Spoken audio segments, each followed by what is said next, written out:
सद्गुरु, क्या आप बता सकते हैं कि जिंदगी का क्या मकसद है? धन्यवाद।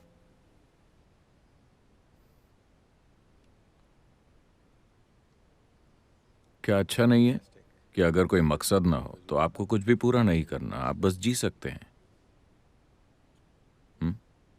नहीं, पर आपको एक मकसद चाहिए, और कोई आसान सा मकसद नहीं, बल्कि भगवान का दिया हुआ मकसद। ये बहुत खतरनाक है। लोग जो ये सोचते हैं कि भगवान ने उन्हें मकसद दिया है, वो धरती पर तबाही मचा रहे हैं, है कि नहीं? वो सबसे भयानक काम कर रहे हैं और हमेशा से ऐसा करते आए हैं। क्योंकि जब आपके पास भगवान का दिया हुआ मकसद है, तो आपका मकसद यहां की जिंदगी से ज्यादा अहम बन जाता है। नहीं, जिंदगी अहम है। जिंदगी अहम है। जब मैं कहता हूं जिंदगी, तो मैं आपके परिवार, आपके काम, आप क्या करते हैं, क्या नहीं करते, आपकी पार्टी वगैरह की बात नहीं कर रहा। मैं उसे जिंदगी नहीं कह रहा। ये जिंदगी है ना? जिंदगी आपके अंदर है या आसपास है? जिंदगी का माहौल। आप जिंदगी के माहौल को गलती से जिंदगी समझ रहे हैं। आपका घर, आपका परिवार, आपका ऑफिस, आपकी पार्टी, ये सब जिंदगी का माहौल है, जिंदगी नहीं है, है ना? हाँ या नहीं? आप माहौल को असली चीज समझने की गलती कर रहे हैं। नहीं, जिंदगी अहम है, क्योंकि आप बस इसे ही जानते हैं और कुछ नहीं जानते। क्या आप और कुछ जानते हैं? बाकी सब तो काल्पनिक है ना?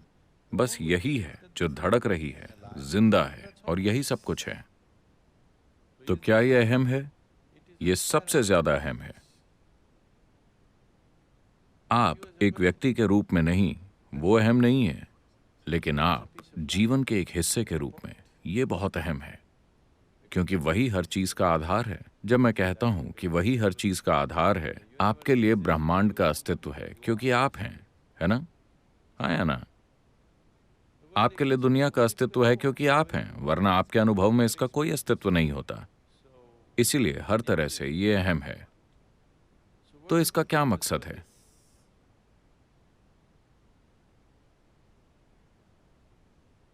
देखिए, अगर आपका कोई मकसद होता और आप उसे पूरा कर लेते, तो उसके बाद आप क्या करते? उसके बाद आप क्या करते? बोर हो जाते, है ना? बस इतना है कि जीवन इतना जटिल है और इतने अद्भुत तरीके से जटिल है कि अगर आप 10,000 सालों तक भी इसे ध्यान से देखते रहे, तो भी आप इसे पूरी तरह नहीं जान पाएंगे। अगर आप लाखों सालों तक इस पर गौर करते रहे, पूरा ध्यान लगाकर, तो भी आप इसे पूरी तरह नहीं जान पाएंगे। ये ऐसा है। क्या इसका कोई मतलब है? जिंदगी की सबसे बड़ी बात यही है कि इसका कोई मतलब नहीं है। This is the greatest aspect of life, that it has no meaning to it and there is no need for it to have a meaning. और इसे मतलब की जरूरत भी नहीं है। ये आपके दिमाग का छोटापन है कि ये मतलब खोजता है, क्योंकि मानसिक तौर पर आप जिंदगी से जुड़ा हुआ महसूस नहीं करते। अगर आपके पास कोई मकसद या मतलब नहीं है, लोग लगातार ऐसे झूठे मकसद बनाने की कोशिश में लगे हुए हैं। अब वो काफी खुश और अच्छे भले थे, अचानक उनकी शादी हो गई। अब दूसरा इंसान मकसद बन गया, फिर उनके बच्चे हो गए। अब वो एक दूसरे से दुखी हो जाते हैं। अब पूरा मकसद ये है कि मैं इस दुख में रुका हूं बच्चों की वजह से। ये इसी तरह चलता रहता है। ये सारी चीजें आप कर रहे हैं और इन्हें जिंदगी का मकसद मान रहे हैं। और क्या भगवान का दिया हुआ कोई मकसद है?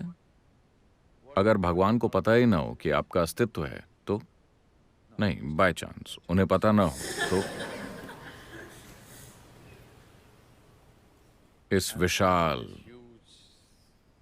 ब्रह्मांड में, जहां भगवान को इन अरबों आकाश गंगाओं का निर्माता और मैनेजर माना जाता है, उन सब में ये छोटा सा प्लैनेट और इस शहर में आप, मान लीजिए कि उन्हें पता ही नहीं कि आप हैं, तो क्या करोगे? हो सकता है या नहीं?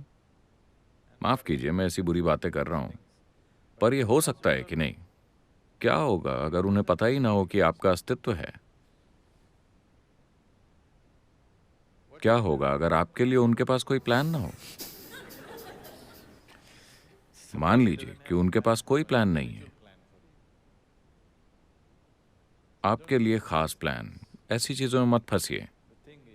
बात यह है कि सृष्टि इस तरह से बनाई गई है कि सृष्टि और उसके निर्माता को अलग नहीं किया जा सकता। आप इस सृष्टि का एक हिस्सा हैं और साथ ही सृष्टि का स्रोत आपके अंदर धड़क रहा है। अगर आप जीवन की इस प्रक्रिया पर जरा ध्यान दें, आपको किसी मकसद की जरूरत नहीं पड़ेगी। यह आपको लाखों सालों तक व्यस्त रख सकता है।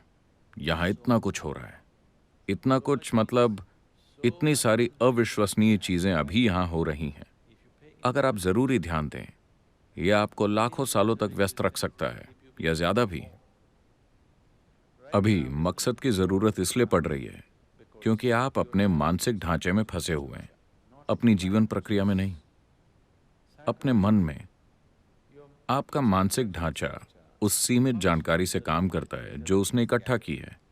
ये उसी के अंदर घूमता रहता है और अभी आपके विचार और भावनाएं आपकी जिंदगी से कहीं ज्यादा अहम हो गए हैं, है कि नहीं? तो इसी वजह से आप मकसद ढूंढ रहे हैं, इस जाल से बाहर निकलने के लिए जो आपने अपने लिए खुद बिछाया है। यह जाल आपने खुद बिछाया है। आप आसानी से इससे बाहर आ सकते हैं। अगर जाल किसी और ने आपके लिए बिछाया होता तो बाहर आना मुश्किल होता, क्योंकि वो जाल इस तरह से बिछाएंगे कि आप उससे बाहर ना निकल सकें, है ना? मेरा मतलब, मैं जीवन की बात कर रहा हूं, शादी की नहीं। वही तो ये जाल आपने खुद बिछाया है। इससे बाहर आना आसान है, पर यही तो पूरी बात है। ये इतना मुश्किल इसलिए है क्योंकि अब आपने जाल से अपनी पहचान जोड़ ली है। आपको ये अच्छा लगता है।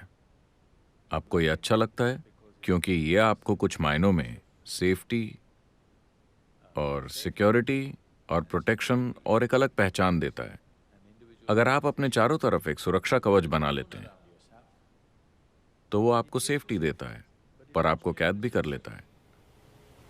Walls of self-preservation are also walls of self-imprisonment. खुद को बचने के लिए बनाई गई दीवारें खुद को कैद करने वाली दीवारें भी हैं। जब ये आपकी रक्षा करती है आपको ये अच्छी लगती है, जब ये आपको रोकती है आपको ये अच्छी नहीं लगती। इसीलिए घर में दरवाजे होते हैं। हमें दीवारें अच्छी लगती हैं क्योंकि ये हमें बचाती हैं, लेकिन दरवाजे भी होते हैं ताकि हम उन्हें खोल सकें और जब चाहे बाहर जा सकें। चाहे दीवारें कितनी भी अच्छी हों, हम फिर भी बाहर निकलना चाहते हैं, है ना? तो ऐसा आपके बिछाए हर जाल के साथ है। चाहे वो कितना भी अच्छा हो, आप फिर भी बाहर निकलना चाहते हैं। तो जो मानसिक दीवार आपने बनाई है, जो आपको एक तरह की पहचान देती है, जो आपको आपके एक इंसान होने का एहसास करवाती है, एक अलग इंसान, और जो आपको सुरक्षा देती है, जब आप महसूस करने लगते हैं कि ये एक जाल है तो कहीं ना कहीं आप इसे तोड़ना चाहते हैं। तो इसे ना तोड़ने का एक तरीका है एक मकसद ढूंढ लेना। वो लोग जो जिंदगी में मकसद ढूंढ लेते हैं वो अभिमानी बन जाते हैं। वो हमेशा के लिए अपने ही जाल में फंसे रहेंगे, ये सोचकर कि वो सबसे बेहतरीन काम कर रहे हैं। सबसे पहले आपको जरूरत है संतुलन की। अगर आपके पास संतुलन है तो आप ऊंचाई पर चढ़ सकते हैं। अगर आपके पास संतुलन नहीं है तो जमीन पर रहना ही बेहतर है ना? बिना संतुलन वाले इंसान के लिए ऊंचाई पर चढ़ना सुरक्षित नहीं है। बेहतर होगा कि आप जमीन के करीब ही रहें, चढ़े नहीं। तो सबसे पहले संतुलन बनाना जरूरी है। फिर आप अपना मानसिक ढांचा ढीला कीजिए, तब ये बहुत बढ़िया होगा। अगर आप अपना मानसिक ढांचा ढीला छोड़ रहे हैं बिना संतुलन के, जो आजकल काफी लोग कर रहे हैं, देखिए, क्यों कोई शराब पीना चाहता है या ड्रग्स लेना चाहता है? क्योंकि ये आपके मानसिक ढांचे को ढीला कर देते हैं और आपको एक पल के लिए आजाद महसूस करवाते हैं, लेकिन जरूरी संतुलन के बिना। आपने संतुलन के लिए काम नहीं किया, लेकिन आपको आजादी मिल गई। बिना संतुलन के आजादी तबाही है, अराजकता है ना? तो पहला काम है संतुलन लाने के लिए काम करना। इतना जबरदस्त संतुलन कि अगर आप अपने मानसिक ढांचे को तोड़ते हैं फिर भी आप सहजता से जी सकें। अपने मानसिक ढांचे को तोड़ना एक बहुत ही अहम प्रक्रिया है, क्योंकि ये आपका जाल है, ये आपकी सुरक्षा है, ये आपकी स्थिरता है, लेकिन साथ ही साथ ये आपका जाल भी है, क्योंकि दीवारें बन चुकी हैं, आप सुरक्षित महसूस करते हैं, पर यह आपका जाल भी है। अगर आप अपने जाल को तोड़ते हैं, आप अपनी सुरक्षा भी तोड़ रहे हैं, है ना? आप अपने मकसद को भी तोड़ रहे हैं। आप हर वो चीज तोड़ रहे हैं जो आपके लिए मायने रखती है। तो इसके लिए संतुलन चाहिए। बिना संतुलन के अगर आप इसे तोड़ेंगे तो आप पागल हो जाएंगे। मगर मकसद की खोज मत कीजिए, क्योंकि अगर आप मकसद ढूंढते हैं तो आप पागलपन ढूंढ रहे हैं। अगर आपने मकसद ढूंढ लिया तो आप पक्का पागल हैं। हाँ, अगर आपको लगता है कि आपने जिंदगी में एक मकसद ढूंढ लिया तो आप पक्का पागल हो गए हैं, क्योंकि सिर्फ पागल लोगों के पास ही मकसद होता है, और लोग जिनके पास मकसद होता है वो कई तरीकों से पागल होते हैं। ये चीजें आप खुद अपने मन में बनाते हैं और विश्वास करते हैं कि ये सच है ना? अभी अपने देश के लिए लड़ना मेरा मकसद है। अभी अगर इसकी जरूरत है तो मैं लड़ूंगा, ये जानते हुए कि ये फालतू का खून खराबा है। हाँ, तब आप सिर्फ उस हद तक लड़ेंगे जितने की जरूरत होगी। अगर आपको लगता है कि यही आपका मकसद है तो आप पूरी दुनिया को तबाह करना चाहेंगे सिर्फ अपने फालतू विश्वास की वजह से, है ना? अगर किसी चीज की जरूरत है तो हम करेंगे जी जान लगाकर। इसके अलावा कोई और मकसद नहीं है। There is no other purpose. The purpose of life is to live and to live totally. जिंदगी का मकसद है जीना, और पूरी तरह से जीना। पूरी तरह से जीने का मतलब ये नहीं कि रोज रात को पार्टी करो। पूरी तरह से जीने का मतलब है कि मरने से पहले जिंदगी के हर पहलू को देखा जा चुका है, कुछ भी अनदेखा नहीं रहा। हाँ, इससे पहले कि आप मरें, अगर आप पूरे ब्रह्मांड को नहीं देख पाते तो कम से कम जिंदगी के इस हिस्से को तो पूरी तरह से जान लेना चाहिए। आपको अपने साथ इतना तो करना ही चाहिए, है ना? पूरी तरह जीने का मतलब यही है कि आपने इसे पूरी तरह से अनुभव कर लिया, इसके हर आयाम को। आपने कुछ भी बिना देखे नहीं छोड़ा। आप बस इतना कर लें, इसमें बहुत वक्त लग जाएगा। ये मकसद आपके लिए काफी है।